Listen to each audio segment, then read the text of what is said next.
Selamat datang di Sabana Mencekam. Hentikan sejenak dunia luar kalian. Di sini suara lebih menakutkan dari penglihatan. Pasang headset kamu, matikan lampu. Mari dengarkan kisah yang akan menghantui malam kalian. Terlihat hanya bisikan samar, kegelapan menunggu di setiap pilar. Matikanlah lampumu, pejamkan matamu, headset di telinga, dunia pun membisu.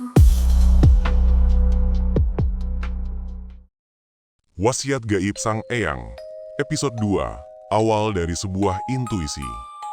Doni beranjak, melangkah mendekati motor tua itu. Ada dorongan kuat yang tidak bisa ia jelaskan. Seolah ada sebuah intuisi yang berbisik, perbaiki motor ini. Doni mengusap motor itu, tangannya kotor, penuh karat dan debu. Tapi anehnya, ia tidak jijik. Bahkan, ia bisa merasakan guratan-guratan kerusakan pada bodi motor itu. Pikirannya kosong, hanya satu yang terlintas. Motor ini bisa diselamatkan. Doni menghela nafas. Apa-apaan ini? Gila kali aku, gumamnya. Meskipun dalam hati kecilnya ada getaran aneh yang mengatakan ini bukan kegilaan, ini adalah sebuah petunjuk. Ia kembali ke kamar kosanya yang pengap. Matahari sudah mulai mengintip dari celah-celah genteng, sedikit menyinari kamar Doni yang gelap. Ia duduk di kasur, mencoba mencerna apa yang baru saja terjadi. Mimpi aneh tentang Eyang, lalu dorongan kuat untuk memperbaiki motor rongsokan. Kepekaan. Kunci. Doni mengulang perkataan Eyang dalam mimpinya. Ia memejamkan mata, mencoba mengingat sensasi saat Eyang mengusap dadanya. Ada semacam energi yang mengalir mengisi kekosongan dalam dirinya. Ia membuka mata lagi, pandangannya kini lebih tajam. Bukan hanya melihat, tapi seolah merasakan. Ia melirik ke sekeliling kamar. Ada kaleng bekas cat yang sudah kering, beberapa paku berkarat, dan seutas kawat yang terlegatak di sudut. Biasanya semua itu hanyalah sampah. Tapi kali ini, Doni melihatnya dengan cara berbeda. Otaknya mulai merangkai ide. Apa mungkin aku bisa? Bisiknya. Dengan keberanian yang empah datang dari mana, Doni mulai mengumpulkan peralatan seadanya. Sebuah obeng yang gagangnya sudah patah, tang yang sudah berkarat, bahkan sebilah pisau dapur tumpul pun ia jadikan alat. Ia tidak punya uang untuk membeli perkakas baru, tapi entah bagaimana, ia yakin bisa. Doni keluar kamar lagi, menuju motor tua itu. Ia berjongkok, mengamati setiap detailnya. Suara deheman dari tetangga yang lewat terdengar seolah mencemoohnya, tapi Doni tak peduli. Ia mulai bekerja. Tangannya bergerak lincah seperti sudah terbiasa. Otaknya seakan punya peta yang jelas tentang apa yang harus dilakukan. Ia membuka mesin, membersihkan karat, mengencangkan baut yang longgar. Ada beberapa bagian yang rusak parah, tapi Doni tidak menyerah. Doni menggigit bibirnya, keringat membasahi dahinya. Sesekali ia batuk karena debu yang berterbangan. Jemarinya terluka karena bergesekan dengan besi-besi tajam, tapi ia tidak menghiraukan rasa sakit itu. Ada gairah yang membara dalam dirinya. Gairah yang sudah lama padam kini menyala kembali. Ini nggak semudah yang kubayangkan. Tapi aku nggak bisa berhenti. Waktu terus berjalan. Pagi berganti siang, siang berganti sore.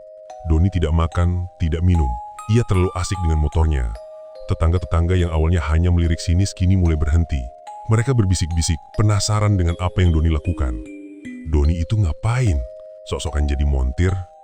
Paling juga cuma buang-buang waktu. Ah, biarkan saja. Paling juga besok sudah bosan. Doni mendengar semua itu. Tapi anehnya, kali ini ia tidak merasa sakit hati. Kata-kata mereka justru seperti bahan bakar yang membakar semangatnya. Ia ingin membuktikan, bukan kepada mereka, tapi kepada dirinya sendiri. Ketika malam tiba, motor itu belum selesai, tapi ada perubahan signifikan. Mesinnya sudah mulai terlihat bentuk aslinya. Doni mengusap pelan bodi motor yang kusam. Senyum tipis terukir di wajahnya. Doni meregakan badan. Punggungnya terasa pegal. Ia menghela nafas panjang menatap motor di depannya. Ada secercah harapan yang mulai menyinari hatinya. Ini bukan lagi soal uang, bukan lagi soal nasib buruk. Ini tentang menemukan sesuatu yang hilang dalam dirinya. Ia tahu perjalanannya masih panjang, tapi kali ini ia punya kunci. Kunci itu adalah intuisi, sebuah kepekaan yang Eyang berikan, sebuah petunjuk untuk berjalan di jalan yang tak pernah ia duga.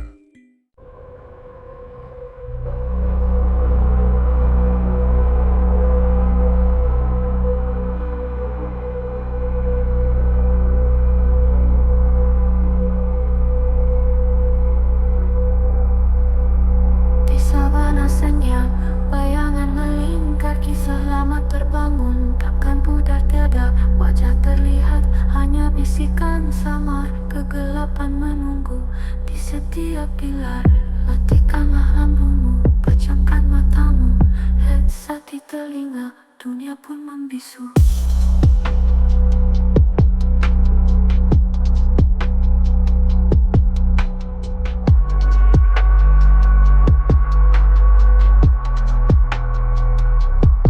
Dengar sabana mencekam, di sini kita bertemu di antara seramnya cerita. Hanya suara menembus, lebih dari yang terlihat, lebih dari yang kau tahu. Rasakan kengeriannya, temani malam sendu. Ilustrasi diam, mengiringi tiap kata. Sabana mencekam.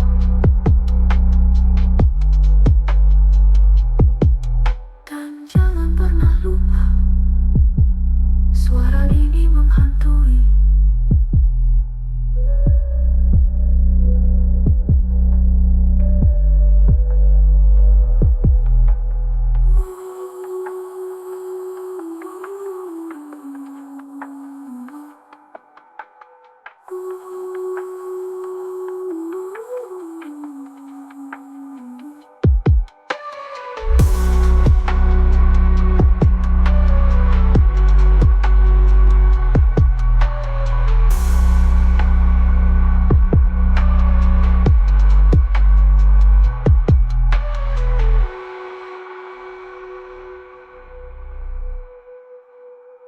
Dengar sabana mencekam, di sini kita bertemu di antara seramnya cerita.